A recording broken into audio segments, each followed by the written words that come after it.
Por sua vez, Flávio Bolsonaro pediu desculpas publicamente à ex-primeira-dama após a repercussão do desentendimento familiar. Em publicação nas redes sociais, o senador afirmou que nunca teve a intenção de ofender Michele e declarou que, caso tenha isso feito em algum momento, reitera seu pedido de desculpas.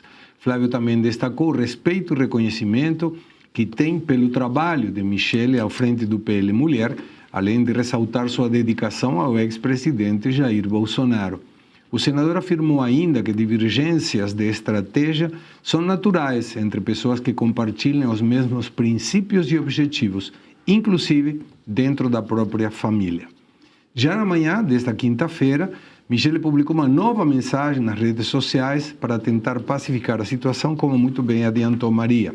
No texto, a ex-primeira-dama afirmou que não guarda raiva de ninguém e que apenas esclareceu uma situação que, segundo ela, estava sendo deturpada. Michele também defendeu a união do grupo político e afirmou que o foco deve ser o trabalho conjunto para derrotar o atual governo. Segundo ela, não há briga nem competição entre os envolvidos. Mas aí vem o PL, e o PL se pronuncia também. O presidente nacional do PL, Valdemar da Costa Neto, como muito bem adiantou também Luiz Arthur, divulgou hoje uma nota oficial para tentar conter os desgastes provocados pela troca pública de manifestações, entre a ex-primeira-dama e o pré-candidato à presidência, Flávio Bolsonaro. Sem mencionar diretamente o episódio, Valdemar afirmou que Michele e Flávio conhecem o ex-presidente Jair Bolsonaro e sabem do respeito que este mantém pelas posições individuais dos seus aliados e defendeu a liberdade de pensamento. Eu vou começar, Luiz Arthur, e em função de que essa última nota você comentou. Meu pai, Hugo, que ontem nos deu a honra da sua presença, hoje, claro, já é uma pessoa de idade, mas dentro da sua experiência política, ele tem muito, foi secretário de um dos partidos que elegeu, e ele colaborou nessa campanha, ao Raul Alfonsin. Sim. Quando ele volta, depois da queda do golpe, no primeiro governo democrático. Raul Alfonsin, eu conheci pelo meu pai, ele frequentava a minha casa, frequentava a família, e era uma pessoa que, segundo meu pai, ouvia a um grupo muito seleto. Então, eu falo, se você quer ter pessoas que te ajudem a chegar, são pessoas que têm que te dizer em que você errou. E ele mencionava, e até hoje me disse, o PL precisa de um grupo de uma mesa pequena de 5 pessoas que se matam entre eles, mas que não sai daí o problema. E eu lembro de meu pai acompanhar ao Raul Alfonsin quando tinha alguma gravação, porque Alfonsin falava que o único que falava o que estava errado era ele. O resto falava, não, você foi maravilhoso, foi tanto. Ao ponto que um dia eles gravaram um programa, o Raul Alfonsin perguntou para meu pai e ele falou, não gostei desse ponto, você falou uma coisa errada. E o Alfonsin não tinha se tocado disso. Pediu para ver o tape e mudou, falou, não, eu errei, não está certo isso aí. Eu errei no conceito, ficou confuso. Vou fazer de novo. Porque tinha alguém que falava, cara, não dá para fazer isso. Está faltando isso no PL? Perfeito, Segré. Ou seja, um líder político precisa de pessoas ao seu redor que falem a verdade. Não precisa de puxar saco ao redor. Puxar saco ao redor não acrescenta nada. Então, Segré, essa posição do Flávio Bolsonaro está perfeita. Perfeita do ponto de vista moral e é muito inteligente do ponto de vista eleitoral. Por quê? Porque ele diz, em primeiro lugar, que ele não teve em nenhum momento intenção de ofender a Michele Bolsonaro, isso é inteligente de dizer, e em segundo lugar, ele pede desculpas se eventualmente acabou ofendendo a Michele. Perfeito, assunto encerrado. Tanto que a Michele depois reage a isso, já baixando a temperatura e dizendo agora a prioridade é vencer Lula, a prioridade é vencer o PT. Tá vendo como não precisava fazer em público? Como era fácil resolver internamente? Era muito fácil resolver, mas pelo menos, uma vez feito o erro, uma vez jogado tudo no ventilador, pelo menos agora prevaleceu o bom senso. Isso mostra, Segré, que o Flávio Bolsonaro é uma pessoa muito inteligente e que ele atualmente é o grande líder da direita, portanto, ele tem que ter essa postura conciliadora, e ele teve. Então, está no caminho corretíssimo. Parabéns ao Flávio, que conseguiu minimizar um episódio que poderia, de fato, acabar rachando a direita. Aparentemente, ele conseguiu contornar muito bem a situação. Tem muitos comentários elogiosos de toda a bancada, obviamente, muitos parabéns para a Maria, que está fazendo aniversários, 24 aninhos de vida, é isso? 18. É 18, sim, de INSS. Não. Eu nem sei o que é isso.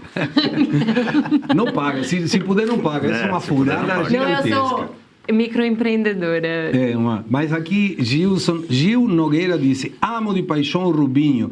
Perdi agora um que falava: Cláudio Caivano, cada dia admiro e aprendo mais com você. Ana Cláudia Moraes, e disse: esse Caivano mancha demais. Luiz Arthur está certíssimo. Maria está linda e parabéns para Maria. Enfim. Agora, bom, Maria, quando estamos em política, vou adaptar uma fábula, não, é uma frase. Tá. Que diz que na política, parafraseando o Daniel Borcaro, você tem que engolir muito sapo para ficar perto da perereca. Peleleca.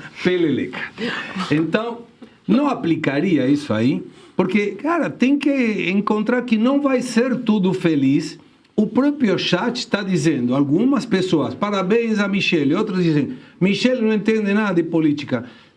Racha uma sem necessidade, daqui a pouco, na sequência, nós vamos te mostrar que as pesquisas hoje estão mostrando no segundo turno Flávio em cima do Lula.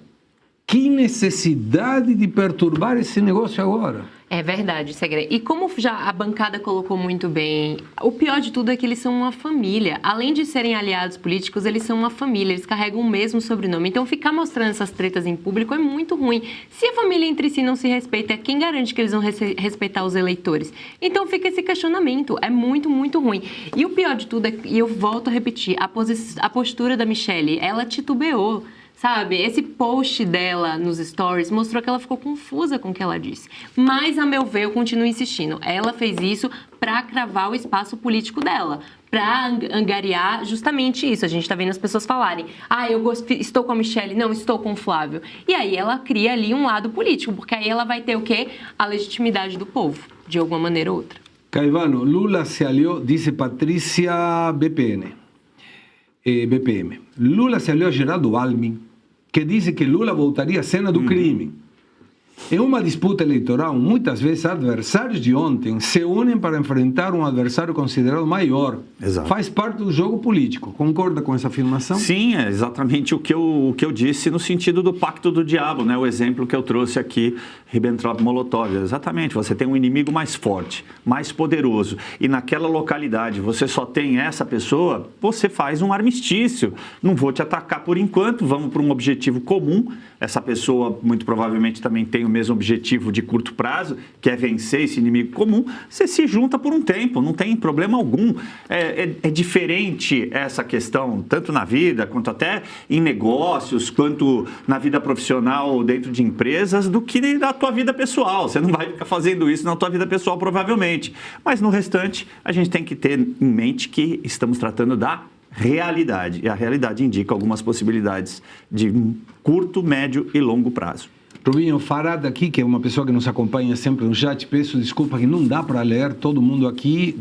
Agradecemos muito a participação, tem muita gente escrevendo, mas menciona uma coisa interessante. Farad.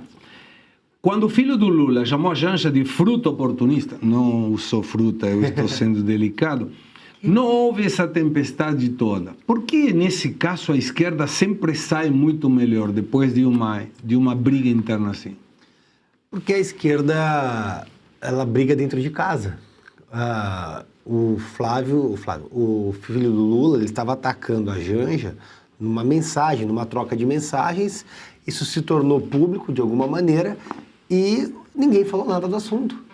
A Janja se ficou brava, se não ficou brava, ninguém soube qual foi a reação, ninguém soube qual foi a reação do Lula e o problema acabou ali. Simplesmente ficou nós da direita usando aquilo, porque o que o filho do Lula expressou sobre a Janja vai um pouco ao encontro do que todo o Brasil pensa da Janja. Agora, porque não foi externado. A esquerda, ela age para sufocar o problema, para resolver o problema, para abafar, não para acentuar. A partir do momento que a roupa suja passa a ser lavada em público, passa a ser lavado pela imprensa, através de redes sociais, etc., o problema escala, porque opiniões são divergentes. E nós não estamos num ambiente, num momento para ter esse tipo de discussão. Veja, na semana que vem vai faltar exatamente 4 meses para a eleição. Nós temos que derrotar o Lula, não discutir questões menores. Claro.